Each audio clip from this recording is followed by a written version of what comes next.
हम लोग इस वीडियो में पृथ्वी की गतियाँ, कटिबंध जो उष्णकटिबंध होते हैं, अक्षांश, देशांतर रेखाएं, उसके बाद ये परिभ्रमण और कैसे पृथ्वी जो होती है वो चंद्रमा वो सूर्य की करती है परिक्रमा, और कैसे मून जो होता है वो पृथ्वी के रोटेशन करता है, मतलब वो रेवोल्यूशन मतलब परिक्रमा करता है। ठीक है, रेवोल्यूशन करता है।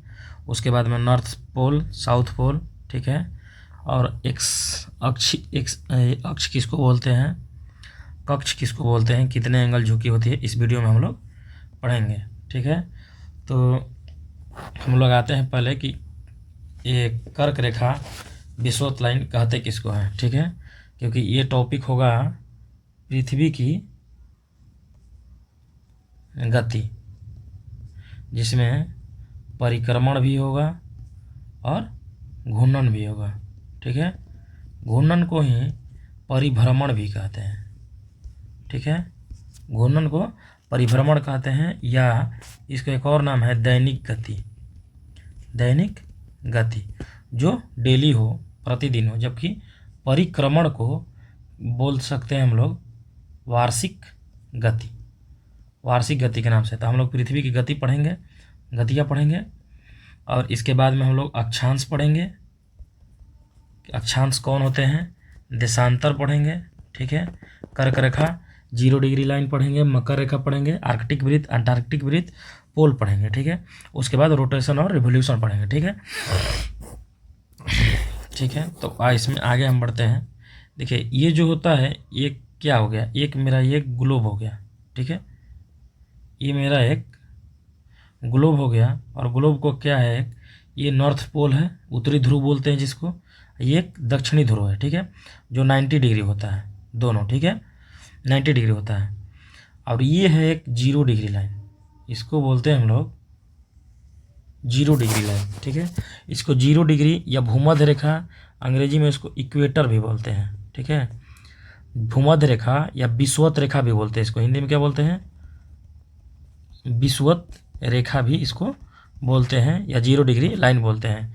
इसके जो उत्तर साइड में होता है इसको उत्तरी गोलार्ध बोलते हैं, यहाँ से लेकर यहाँ तक जो आया उसको उत्तरी गोलार्ध बोलते हैं, और नीचे में जो आया इसको क्या बोलते हैं, इसको हम लोग दक्षिणी गोलार्ध बोलते हैं। ठीक है, तो उत्तरी गोलार्ध में जो ऐसे ही 23.5 डिग्री, अच्छा एक अक्षांश बताते हैं पहले किसको बोलते हैं। देखिए, जो और एक देशांतर होता है। ठीक है, तो देशांतर हम लोग बोलते हैं कि उत्तरी ध्रुव से दक्षिणी ध्रुव की तरफ, ठीक है, उत्तरी ध्रुव से दक्षिणी ध्रुव की तरफ जो ये लाइन खींची गई है, इसी को क्या बोलते हैं, देशांतर लाइन बोलते हैं। ये जो बीच की लाइन खींची हुई है इसको हम लोग बोलते हैं 0 डिग्री या प्राइम मेरिडियन देशांतर लाइन बोलते हैं। ठीक है, ये 0 डिग्री है, तो 0 डिग्री के जो पूर्व साइड में है इसको पूर्वी गोलार्ध बोलेंगे, और जो पश्चिम में है इसको पश्चिमी गोलार्ध बोलेंगे। ठीक है, और ये सभी देशांतर लाइन है, ये है लाइन, ये जितनी भी लाइन खींची गई हैं ये कौन सी लाइन है, ये सभी इनको देशांतर लाइन हम लोग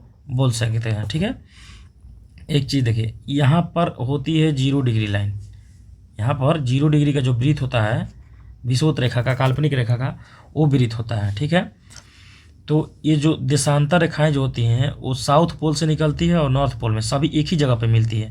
अगर साउथ से निकला तो नॉर्थ में वो पक्का मिलेगा।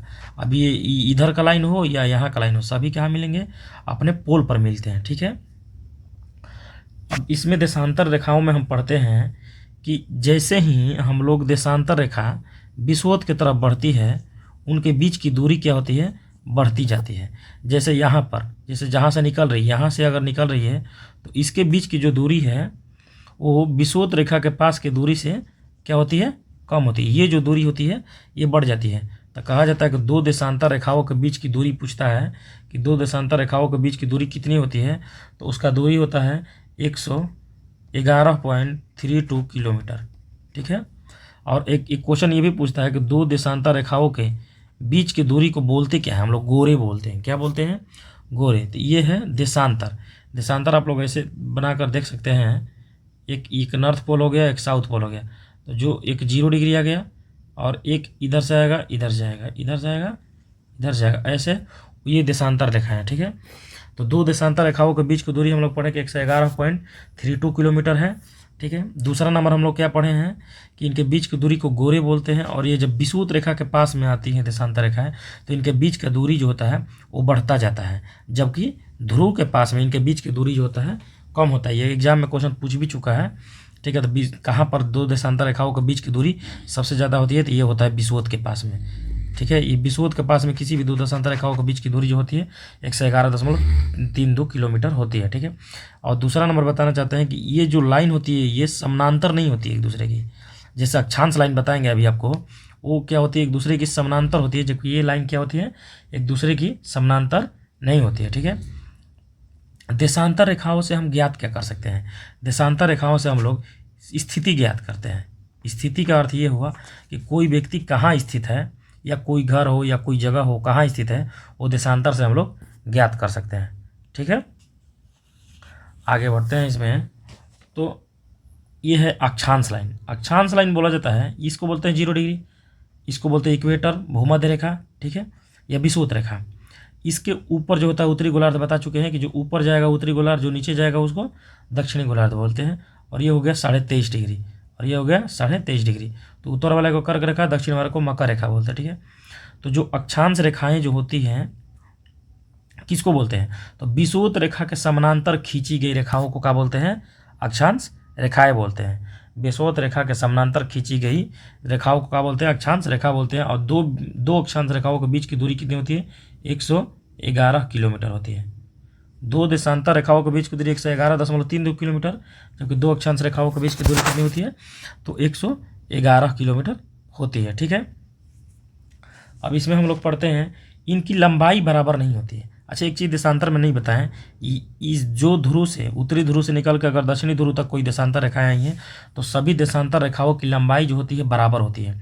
अगर पूछेगा कि इस लाइन की लंबाई कितनी है, इस लाइन की अपेक्षा अगर इसकी 10 है तो इसकी भी 10 होगी। एक आइडिया बता रहे हैं कि दो देशांतर रेखाओं की लंबाई हमेशा बराबर होती है। अब बीच की दूरी 111.32, जबकि अक्षांश रेखाओं की लंबाई बराबर नहीं होती है, और इनके बीच की दूरी 111 किलोमीटर होती है, और यह विषुवत रेखा के समानांतर खींची हुई होती है। ठीक है, ये विषुवत रेखा के समानांतर खींची गई लाइनें होती है, इसको बोलते हैं अक्षांश लाइन। तो अक्षांश देशांतर में तो क्लियर हो गया। अब आते हैं हम लोग किसमें, कर्क मकर और ये सब पढ़ते हैं, आर्कटिक और अंटार्कटिक वृत्त। देखिए 0 डिग्री को तो नाम बता ही दिए, 23.5 डिग्री जो उत्तर साइड में होता है इसको हम लोग बोलते हैं कर्क रेखा। ठीक है, इसको क्या बोलते हैं, 23.5 डिग्री उत्तरी को बोलते हैं कर्क रेखा, और 23.5 डिग्री दक्षिणी को बोलते हैं मकर रेखा। और इस कर्क और मकर के बीच के क्षेत्र को बोलते हैं उष्णकटिबंधीय क्षेत्र। क्या बोलते हैं, उष्णकटिबंधीय क्षेत्र बोलते हैं। ठीक है, आगे देखते हैं। इसमें जब हम ऊपर जाते हैं, अब कर्क रेखा से जब ऊपर जाते हैं तो एक लाइन यहाँ पर हुई होती है 66.5 डिग्री, सॉरी ऊपर लिखा हुआ है ये 66.5 डिग्री, ये लाइन जो है 66.5 डिग्री, इसको बोलते हैं आर्कटिक वृत्त। ठीक है, और जो एक नीचे होती है जो 66.5 डिग्री जो यहाँ पर बनाई गई है, ठीक है, इसको बोलते हैं अंटार्कटिक वृत्त। क्या बोलते हैं, अंटार्कटिक वृत्त। ठीक है, तो देखिए कर्क और मकर के बीच के क्षेत्र को बोलते हैं उष्णकटिबंधीय क्षेत्र, जबकि मकर और क्या बोलते हैं जो 66.5 डिग्री लाइन के बीच में, इसको शीतोष्ण कटिबंधीय क्षेत्र बोलते हैं। इसको कौन सा कटिबंध बोलते हैं, शीतोष्ण कटिबंधीय। शीतोष्ण का अर्थ हुआ कि शीत भी पड़ रहा है और उष्णता भी है, गर्म भी है और ठंडा भी है। जबकि 66.5 से लेकर 90 के बीच के क्षेत्र को बोलेगा तो इसको शीत कटिबंध बोलेंगे, और ऊपर में भी 66.5 से लेकर, ठीक है, और 90 के बीच में बोलेगा तो इसको भी शीत कटिबंध बोलेंगे। लेकिन ऊपर वाले को उत्तरी शीत कटिबंध बोलेंगे, नीचे वाले को दक्षिणी शीत कटिबंध बोलते हैं। तो हमेशा क्वेश्चन आता है कि जो शीतोष्ण कटिबंध होता है किसके बीच होता है, तो दक्षिणी शीतोष्ण कटिबंध बताएगा। तो मकर रेखा से दक्षिणी, इसको बोलते हैं आर्कटिक वृत्त बोल देंगे, कि मकर रेखा से आर्कटिक वृत्त के बीच में स्थित होता है, उसको बोलते हैं दक्षिणी शीतोष्ण कटिबंध। तो ये भी आपका क्लियर होना चाहिए कि ये हमेशा क्वेश्चन पूछता है। ठीक है, अब आगे बढ़ते हैं इसमें। अब आते हैं हम लोग, इसमें तो बता चुके हैं अक्षांश देशांतर। अब आते हैं इसमें परिक्रमण और परिभ्रमण। ठीक है, देखिए यहाँ पर इस एक्सिस, इसको बोलते हैं अक्ष। इसको क्या बोलते हैं, इसको बोलते हैं अक्ष। अक्ष उसे बोलते हैं जो उत्तरी ध्रुव से दक्षिणी ध्रुव के बीच जो काल्पनिक रेखाएं, जो मतलब अवास्तविक रेखाएं खींची होती हैं, उसको अक्ष बोलते हैं। और उस अक्ष के सहारे, उस अक्ष के सहारे जो ये पृथ्वी रोटेट कर रही है, उस अक्ष के सहारे जो एक पृथ्वी रोटेट कर रही है, जैसे एक लट्टू होता है, लट्टू होता है तो वो क्या होता है, अपने जो कांटी जो होता है उसके सहारे वो नाचता है, ठीक है। वो क्या करता है, नाचता है, ठीक है, ऐसे नाचता है, ठीक है। तो इसको बोलते हैं घूर्णन। इसको बोलते हैं क्या, घूर्णन बोलते हैं, घूर्णन। अंग्रेजी में इसको हम लोग, ये है घूर्णन का परिभाषा। इसको बोलते हैं रोटेशन, रोटेशन। इसको बोल सकते हैं हम लोग घूर्णन, ठीक है। इसी को बोलते हैं परिभ्रमण, परिभ्रमण, या इसी को बोलते हैं क्या, दैनिक गति, दैनिक गति। तो ये तीनों नाम आता है एग्जाम में। एक बात ये तीनों याद रखना चाहिए कि कह देगा घूर्णन किसके सहारे होता है, अक्ष के सहारे के कक्ष के सहारे, तो अक्ष के सहारे याद रखना है। उत्तर से दक्षिणी ध्रुव को मिलाने वाली रेखा को क्या बोलते हैं, अक्ष बोलते हैं, काल्पनिक रेखा को। और पृथ्वी हमेशा रोटेशन कैसे करती है, तो इसका ट्रिक होता है पप्पू, ठीक है। तो प से होता है पश्चिम, प से पश्चिम होता है, और पू से पूरब होता है। तो पृथ्वी हमेशा पश्चिम से पूरब की तरह रोटेट करती है। एक बात ये भी याद रखना है, ठीक है। अब आते हैं, ये होते हैं घूर्णन, ठीक है। घूर्णन को ही क्या बोलते हैं, दैनिक या ये जो गति बोलते हैं। घूर्णन के बारे में अगर हम और थोड़ा सा, एक सेकेंड, घूर्णन के बारे में थोड़ा सा और अगर इसके अंदर देखते हैं, अगर इसके बारे में जानेंगे कि कितने टाइम का होता है, कितने समय के लिए होता है, तो ये होता है टोटल 23 घंटा 56 मिनट, ठीक है, और 4 सेकेंड, ठीक है। 23 घंटा 56 मिनट 4 सेकेंड का होता है घूर्णन, ठीक है, घूर्णन। इसको हम इरेज करते हैं अभी, क्योंकि इसको बता चुके हैं कि इसको बोलते हैं परिक्रमण, परिभ्रमण, ये सब तो आपको बता चुके हैं। अब एक चीज़ इसमें और भी ऐड हम करते हैं, लिखते हैं कुछ क्वेश्चन। इसको हम बता चुके हैं कि ये क्या है, रोटेशन है। रोटेशन को क्या बोलते हैं, घूर्णन। घूर्णन जो डेली हो, आपका दैनिक गति हो, ठीक है। इस पूछेगा कि घूर्णन में पृथ्वी का चाल कितना होता है, तो याद रखिएगा 1670 किलोमीटर प्रति घंटा इसका चाल होता है, ठीक है। घूर्णन का चाल कितना होता है, 1670 किलोमीटर प्रति घंटा होता है। और इसी चाल से वह एक चक्कर टोटल, देखिए अगर यहाँ से शुरू हुआ तो यहाँ जाकर, यहाँ आकर, यहाँ आने में उसको 1670 किलोमीटर प्रति घंटा की रफ्तार से 23 घंटा 56 मिनट 4 सेकंड का समय लगता है, ठीक है। ये हो गया। अब आगे हम लोग इसमें बढ़ते हैं। अगर अब आते हैं किसमें, कि घूर्णन से हमारा प्रभाव क्या पड़ता है, क्या घूर्णन का मतलब रिजल्ट क्या आता है, कि घूर्णन से क्या प्रभाव पड़ते हैं। तो इसको अगर हम लोग देखते हैं तो 1670 को अवरेज कर रहे हैं, ठीक है, ठीक है। इसका टाइम इरेज कर रहे हैं। बस याद रखिएगा आप लोग कि हम लोग रोटेशन पढ़ रहे हैं, ठीक है, घूर्णन पढ़ रहे हैं जो दैनिक गति होता है। घूर्णन के बारे में पढ़ते हैं। देखिए इससे दिन रात होता है, क्योंकि ये जल्दी जल्दी होता है। हमको पता है कि दिन रात कितना टाइम का होता है, 24 घंटा का। और रोटेशन का समय कितना होता है, 23 घंटा 56 मिनट 4 सेकंड। तो देखिए इससे क्या क्या होता है, इससे होते हैं दिन रात, दिन रात होता है इससे, ठीक है। घूर्णन से दिन रात होता है। देखिए हवाओं का दिशाओं में परिवर्तन होना, हवा के दिशा चेंज हो जाना, ठीक है। और इसी के साथ क्या होता है, एक धारा, जो जल का जो धारा होता है ना, पढ़े होंगे कि ये करंट होता है, वो करंट होता है। तो धारा का दिशा में भी परिवर्तन हो जाना, जो धारा का दिशा होता है उसमें भी परिवर्तन हो जाना। तो हवा की दिशा और धारा की दिशा में ऐसा परिवर्तन होता क्यों है, तो इसके लिए एक मतलब वो है, क्या बोलते हैं उसको, हवा की दिशा। देखिए बताते हैं क्यों। जब घूर्णन, पृथ्वी घूर्णन करती है ना, ठीक है, तो कोरियोलिस बल लगता है। क्या लगता है, कोरियोलिस बल लगता है, ठीक है। घूर्णन गति से, याद रखिएगा क्वेश्चन पूछता है कि घूर्णन गति से कोरियोलिस बल क्यों उत्पन्न होता है, तो पृथ्वी के घूर्णन गति से कोरियोलिस बल की उत्पत्ति होती है, ठीक है। और एक कोरियोलिस बल क्या होता है, पवनों की दिशाओं में परिवर्तन करता है, ठीक है, पवनों की दिशाओं में परिवर्तन करता है। और उस पवन की दिशाओं के कारण जो समुद्र का धारा जो होता है, जो पानी का धारा होता है, उसका भी जो दिशा होता है वो भी चेंज होता है, ठीक है। जैसे हम लोग पता है कि कोरियोलिस बल के कारण जो पवनें होती है वो क्या बोलते हैं, उत्तरी ध्रुव में, ठीक है, वो दाएं की तरफ मुड़ जाती है। किधर मुड़ जाती है, दाएं। तो इसको बोलेंगे, इसे देखिए, एक मान लीजिए कि अगर इसको हम बना दिए, डायरेक्शन बना दिए, ये नॉर्थ हो गया, ईस्ट हो गया, साउथ हो गया, वेस्ट हो गया, ठीक है, पूर्व पश्चिम, उत्तर पूर्व दक्षिण और पश्चिम, ठीक है। तो अगर कहता है कि ये उत्तरी गोलार्ध का अगर बनाया है आपको, किस गोलार्ध का, उत्तरी गोलार्ध का, तो कोरियोलिस बल के कारण जो पवन की दिशा होगी वो कैसी हो जाएगी, दाएं होगी। तो क्वेश्चन पूछेगा कि उत्तरी गोलार्ध में, ठीक है, पवन की दिशा किधर होती है, तो याद रखिएगा दक्षिण पश्चिम से लेकर, ठीक है, उत्तर पूरब की तरफ, दक्षिण पश्चिम से लेकर उत्तर पूर्व की तरफ। तो ये बहुत VVI क्वेश्चन है कि कई बार एग्जाम में पूछ चुका है कि उत्तरी गोलार्ध में पवन की दिशा कैसी होती है, तो दाएं होती है। इसका ट्रिक होता है ऊद। उत्तरी गोलार्ध में जो पवन की दिशा होती है किधर होती है, दाएं होती है। ये याद रखिएगा, तो इससे आपका बन जाएगा। ऐसा फिगर बनाइए डायरेक्ट, दाहिने करना है तो इसे दाहिने घुमा दीजिए, ठीक है। और दक्षिण पश्चिम से उत्तर पूर्व तक, कई बार ये भी पूछ देगा कि किधर जाती है, तो ये बता दीजिएगा। और सेम इसका उल्टा होता है दक्षिणी गोलार्ध में, वो होता है बाएं की तरफ जाती है, तो ऐसे घुमा देंगे उसको, ठीक है। ये हो जाएगा NESW, ठीक है। तो इसमें पूछेगा कि ये दक्षिणी गोलार्ध का आपको क्या बना है, ये हम आपका जो ढांचा बना है ये दक्षिणी गोलार्ध का बना है। तो दक्षिणी गोलार्ध में पवन की दिशा किधर होती है, तो दक्षिण पूर्व से लेकर उत्तर पश्चिम के बीच में होती है। तो ये बहुत VVI क्वेश्चन है, ये कईयों बार एग्जाम में आ चुका है, ठीक है। तो घूर्णन गति के चलते दो चीज़ बताएं। दिन रात में परिवर्तन होना, देखिए दिन और रात का होना बताए हैं, ठीक है। दिन और रात का होना कि मतलब दिन हो रहा है रात हो रहा है। और दूसरा बताया हवा की दिशा और धारा की दिशा में परिवर्तन होना। तीसरा होता है ज्वार और भट्टा की उत्पत्ति। तीसरा क्या होता है, ज्वार या भट्टा उत्पन्न होना।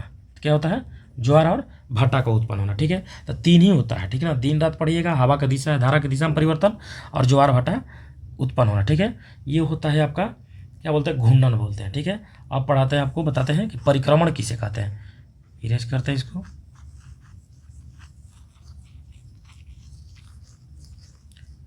कोरियोलिस बल याद रखिएगा, विषुवत रेखा पर कोरियोलिस बल का मान 0 होता है।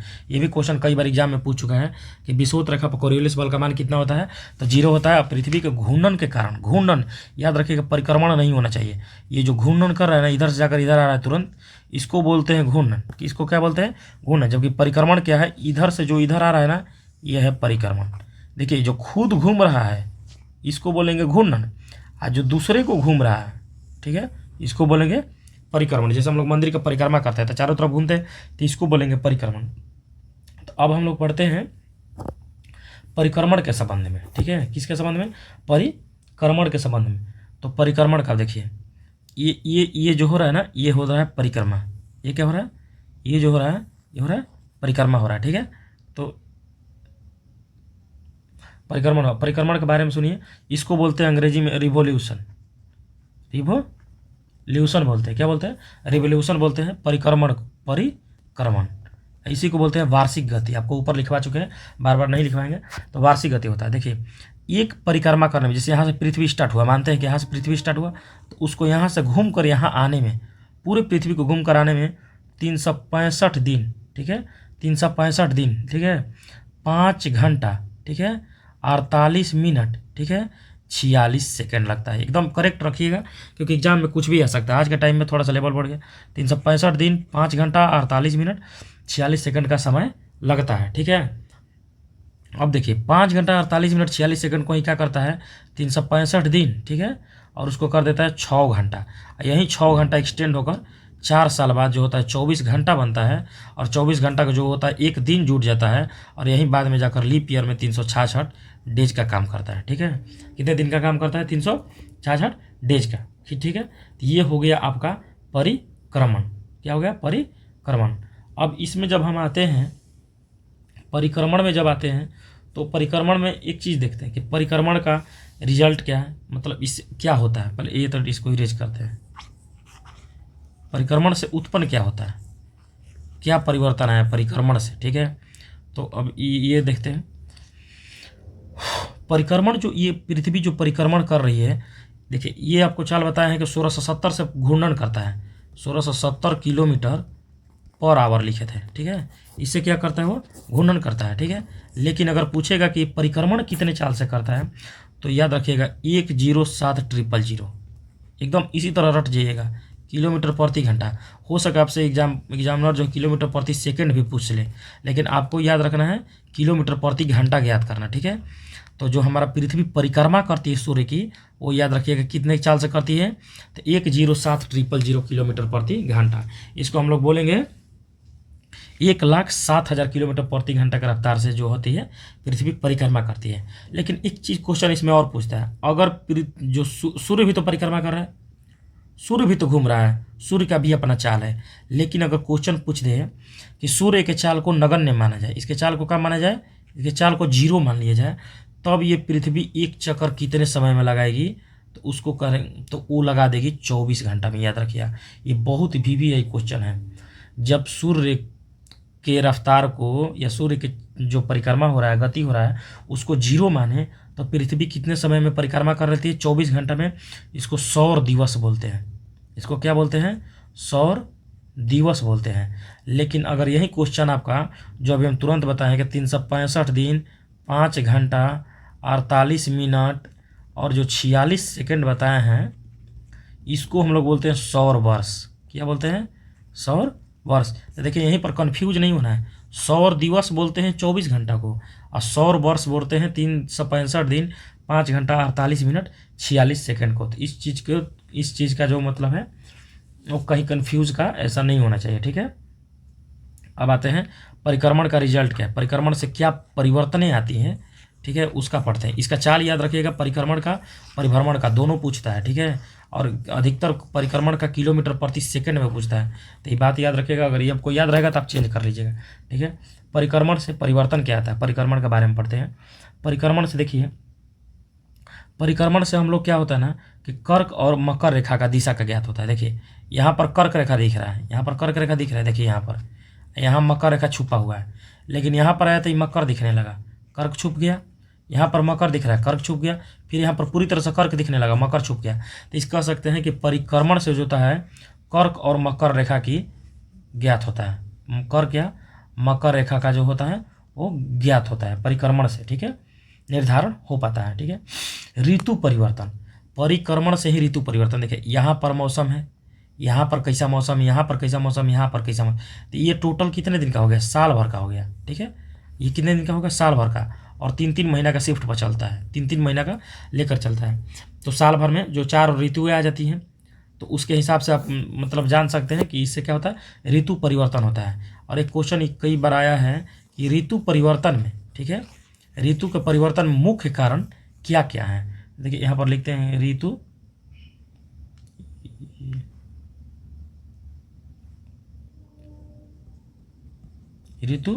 चेंज, ठीक है। ऋतु चेंज में 2 चीज़ें होती हैं। ऋतु परिवर्तन में क्या होती है, 2 चीज़ें होती हैं। एक परिक्रमण तो होता है कि हाँ ठीक है भाई परिक्रमा कर रहा है तो वो तो होता है। एक दूसरा क्या होता है, पृथ्वी का झुकाव। ये हम लोग पढ़ेंगे अभी तुरंत, पृथ्वी का झुकाव। पृथ्वी का झुकाव क्या है, ये सब चीज़ें हम लोग तुरंत देखेंगे, ठीक है। तो पृथ्वी का झुकाव जो 23.5 डिग्री हम लोग पढ़े हैं कि पृथ्वी का अक्ष कितना डिग्री झुका हुआ था, 23.5 डिग्री। तो पृथ्वी के झुकाव के कारण और परिक्रमण के चलते जो होता है वो ऋतु परिवर्तन आता है, ठीक है। ये बहुत बार आ चुका है क्वेश्चन, ठीक है, कि दोनों के कारण ऋतु परिवर्तन होता है, ठीक है। अब देखिए आपको पढ़ाए थे, एक बताए थे अभी तुरंत कि दिन और रात का होना घूर्णन के चलते। लेकिन क्वेश्चन कह देगा ना कि दिन और रात का छोटा होना, दिन और रात का छोटा या बड़ा होना, ठीक है। दिन और रात का छोटा या बड़ा होना जो भी होता है ना, ये भी किसके कारण होता है, ये परिक्रमण के कारण होता है। ये हम बताएंगे तुरंत कि परिक्रमण के कारण क्यों होता है, क्योंकि ये भी हम लोग को पढ़ना है कि परिक्रमण के कारण दिन रात छोटा बड़ा क्यों हो रहा है, ठीक है। बस ये आप जानिए कि परिक्रमण के कारण क्या होता है, दिन रात छोटा बड़ा होता है, ऋतु परिवर्तन होता है। बस ऋतु परिवर्तन में एक और याद रखना है, पृथ्वी का झुकाव। क्यों झुकाव, देखिए यहाँ पर सूर्य है, ठीक है, तो ये हमारा उत्तरी गोलार्ध है, ठीक है, उत्तरी गोलार्ध है, हम लोग उत्तरी गोलार्ध में रहते हैं, तो यहाँ पर गर्मी पड़ेगा, ठीक है, झुकने के कारण। जबकि ये भाग छुप गया, अगर यहीं सीधा होता, ऐसे होता तो इस भाग में गर्मी पड़ता।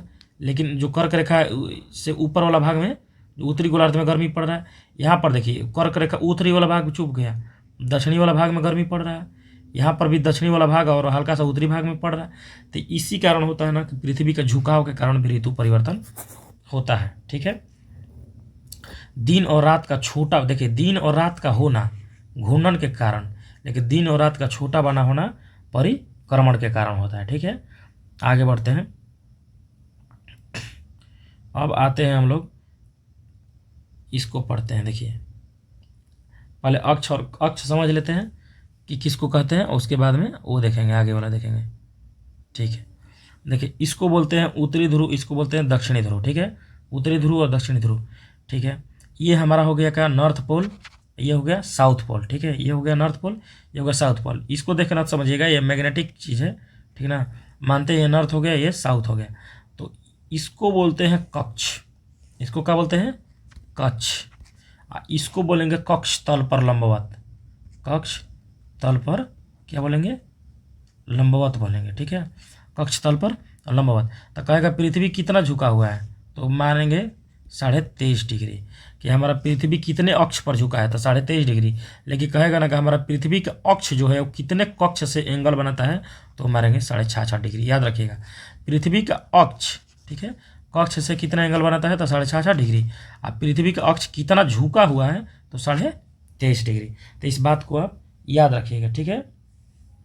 अब ये हो गया। अब हम लोग पढ़ते हैं थोड़ा सा इस चीज़ को, इस चीज़ को पढ़ते हैं, ठीक है। एक मान लीजिए यहाँ पर पृथ्वी हो गए, एक यहाँ पर, एक यहाँ पर, एक यहाँ पर, ठीक है। और हमारा जो सन हो गया यहाँ पर,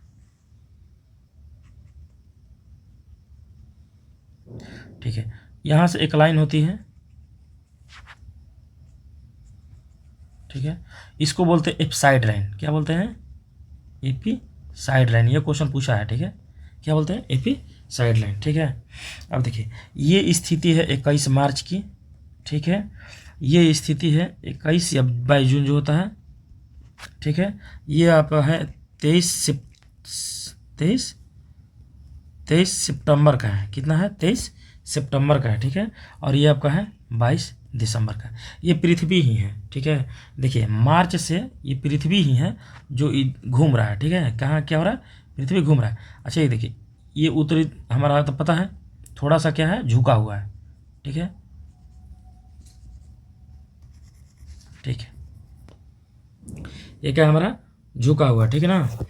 तो ये मार्च से जो जून तक जाता है, इसको हम लोग बोलते हैं उत्तरायण। क्या बोलते हैं, उत्तरायण। देखिए पृथ्वी की 4 स्थितियाँ दी गई है सूर्य के संबंध में, ठीक है, क्योंकि हमको पता है कि दीर्घ वृत्तीय कक्षा में चक्कर लगाता है, इसको क्या बोलते हैं, दीर्घ वृत्तीय। केपलर ने बताया था, दीर्घ वृत्तीय कक्षा में जो होता है पृथ्वी परिक्रमा करती है सूर्य की, ये केपलर ने बताया था, ठीक है।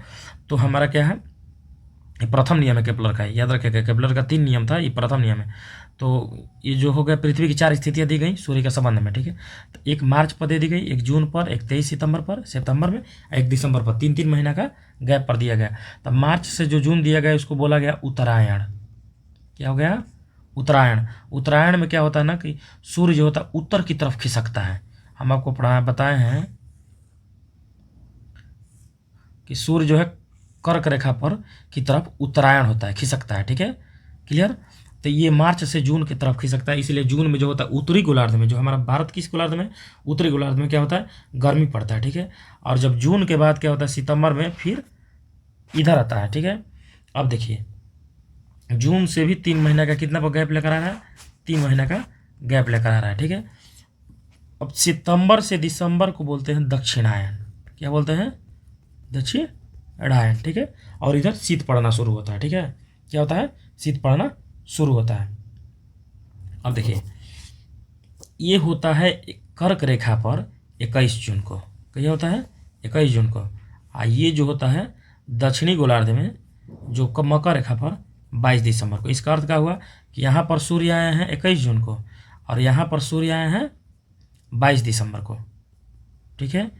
और इस यहाँ पर सूर्य हैं 21 मार्च को, ठीक है, और यहाँ पर है 23 सितंबर को। तो यही चीज़ हम दिखाएं आपको, 21 मार्च को 23 सितंबर को क्या है, सूर्य इस लाइन पर है और ये क्या है, जून इधर है, जून की तरफ है, कर्क रेखा पर गए हैं और दिसंबर में मकर रेखा पर आए हैं, ठीक है। तो जो इसमें क्या है, 21 मार्च और 23 सितंबर को इक्विनॉक्स होता है। इस 21 मार्च और 23 सितंबर क्या होता है, इक्विनॉक्स होता है। इक्विनॉक्स का अर्थ होता है, इक्विनॉक्स का अर्थ होता है विषुव, और विषुव का अर्थ होता है कि जो हमारा उत्तरी गोलार्ध में अगर 12 घंटे का दिन होता है, 12 घंटे का अगर डे होता है, तो साउथ गोलार्ध में भी 12 घंटे का डे होगा। अगर इधर 12 घंटे का नाइट होता है तो साउथ में भी 12 घंटे का नाइट होगा, ठीक है। ये होता है इक्विनॉक्स का।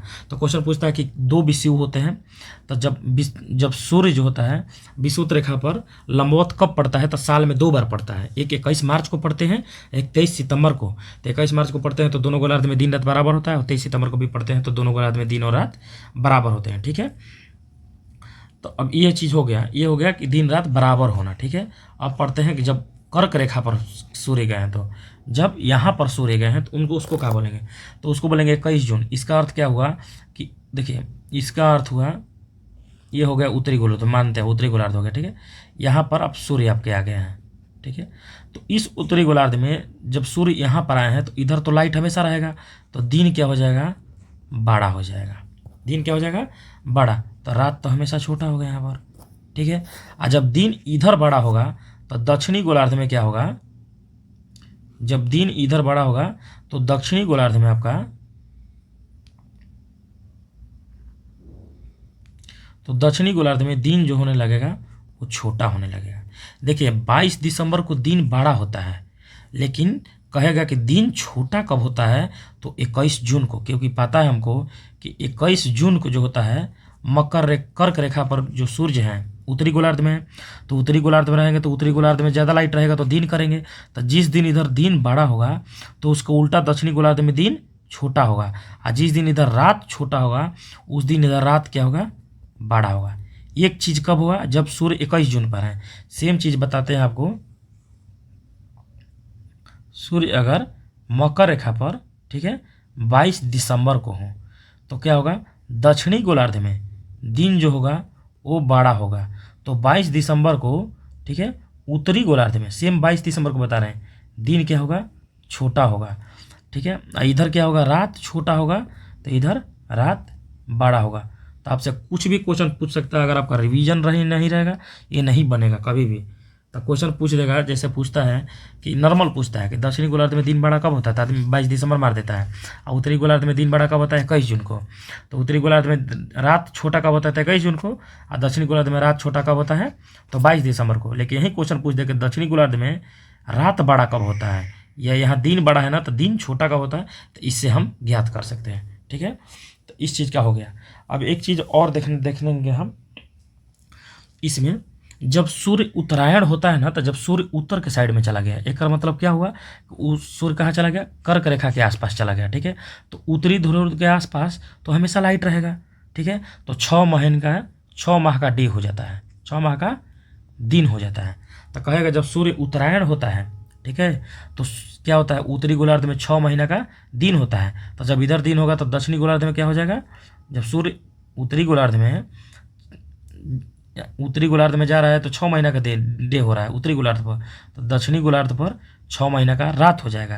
और जब यही सूर्य जब दक्षिणायन होता है 22 दिसंबर को, यही सूर्य जब दक्षिणायन होता है 22 दिसंबर को, तो क्या होगा इधर, तो इधर हो जाएगा लाइट अप, तो इधर हो जाएगा 6 माह का डे। ठीक है, 6 माह का दिन हो जाएगा। ठीक है, तो 6 माह का रात कहाँ हो जाएगा, उत्तर साइड में। ठीक है, कहाँ हो जाएगा, उत्तर साइड में। अब इतना हो गया।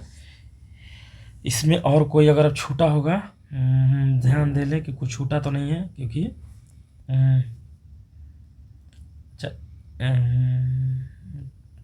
हो गया, सब कुछ हो ही गया। अच्छा हाँ, अपसौर और उपसौर छूटा है। ठीक है, अपसौर और उपसौर छूटा है। अच्छा यहीं पर बता देते हैं अपसौर और उपसौर का। ठीक है, देखिए अपसौर और उपसौर को इसको हम इरेज कर देते हैं। ठीक है, डेट जो होता है थोड़ा सा जगह ले लेते हैं।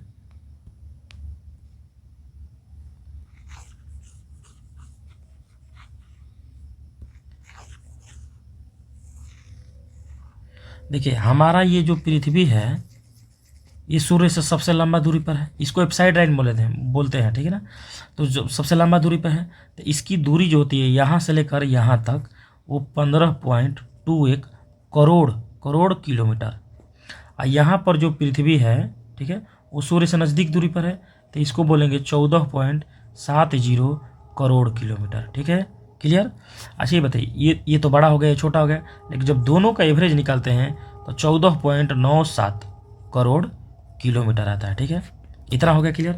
तो जो ये सबसे छोटा जो होता है दूरी ना, इसको बोलते हैं उपसौर। ठीक है, पेरीहिलियन, पेरीहिलियन, ठीक है। ये अंग्रेजी भी पूछता है, याद रखिएगा।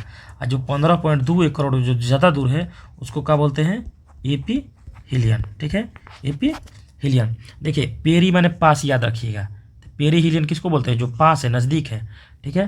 और एपीहिलियन किसको बोलेंगे, जो दूर है, ठीक है। हिंदी में बोलेंगे ऑपसौर, ऑपसौर यानी ऑप है तो दूर रहेगा, ठीक है। और पेरी माने पास, तो ऑप को दूर कर लीजिए, पेरी को पास कर लीजिए, समझ गए। ये जो 14.97 करोड़ किलोमीटर है ये एवरेज दूरी है किसके बीच की, तो सूर्य, ठीक है, और पृथ्वी के बीच की दूरी है, ठीक है। इस कितना है, 14.97। इसको मिलियन में ज्ञात करेंगे तो 149.6 मिलियन किलोमीटर। ये एनटीपीसी का क्वेश्चन है, एनटीपीसी में आ चुका है। इसी दूरी को क्या बोलते हैं, एक खगोलीय दूरी बोलते हैं, एक खगोलीय दूरी या इकाई बोलते हैं, ठीक है। एक खगोलीय इकाई बराबर कितना होता है, तो 149.6 किलोमीटर जो होता है, मिलियन किलोमीटर जो होता है वो होता है, ठीक है। तो ये हो गया। अच्छा एक चीज़ और नहीं होता, ऑफशोर किस दिन होता है, ऑफशोर की जो घटना होती है वो किस दिन घटी होती है, जो ज़्यादा दूरी, मतलब जो हमारा पृथ्वी और सूर्य से सबसे ज़्यादा दूरी पर है तो 4 जुलाई को होता है, ठीक है। कब होता है, 4 जुलाई को। और जो उपसौर होता है, जो जब नज़दीक होता है तो वो कब होता है, तो जो उपसौर होता है ये हमारा होता है 3 जनवरी को होता है, ठीक है। तो 4 जुलाई को एपीहिलियन होता है और 3 जुलाई को जो होता है पेरीहिलियन होता है, ठीक है, पेरीहिलियन। और एक चीज़ छोटा है वो भी बता ही दे। देखिए ये पृथ्वी है हमारा, ठीक है। तो ये विषुवतीय व्यास जो पूछता है तो 12,756 किलोमीटर, जो विषुवत का टोटल व्यास, ठीक है। और जो ध्रुवीय व्यास पूछता है कितना है, 12,713 किलोमीटर, ठीक है। इसका भी वही हो जाएगा 12,713 किलोमीटर। तो पूछता है पृथ्वी का विषुवतीय व्यास 12,756 है, विषुवतीय ध्रुवीय व्यास 12,713 किलोमीटर। और दोनों का अंतर हमेशा पूछता है तो कितना आता है, 43 किलोमीटर। कितना है, 43 किलोमीटर, ठीक है, ठीक। अब देखिए ये तो टोटल हो गया, लेकिन पूछेगा ना कि पृथ्वी का औसत व्यास कितना है। पृथ्वी का व्यास है लेकिन औसत व्यास कितना है, औसत व्यास कितना है, ठीक है। तो वो कितना हो जाएगा आपका 12,713। इसको निकाला किलोमीटर में आएगा, ठीक है ना। इसको निकाला था इरेटैस्थनीज, इरेटैस्थनीज। ये क्या था, ये भूगोलवेता थे, ठीक ना, ठीक है। क्या थे, भूगोलवेता थे। इन पृथ्वी की त्रिज्या मापे थे, जो कितना मापे थे, 6400 किलोमीटर। इसी का दोगुना करेंगे तो आसपास में ये दूरी आ जाता है, ठीक है ना। तो कहता है कि पृथ्वी की त्रिज्या सबसे पहले किसने मापा था, इरेटैस्थनीज नहीं मापा था। तो ये भी क्वेश्चन कई बार एग्जाम में पूछ चुका है, ठीक है। तो अब पृथ्वी का औसत व्यास 12,713, ठीक, बस 13 या 12 जो भी कर लेंगे। और कहेगा कि ध्रुवीय व्यास 12,713, विषुवतीय व्यास 12,756। अंतर हमेशा पूछता है तो कितना है, 43 किलोमीटर, ठीक है। कितना है, 43 किलोमीटर। और इसमें कुछ नहीं बचा है, ठीक है। अगर अच्छा लगा तो मतलब लाइक कर दीजिएगा, ठीक है।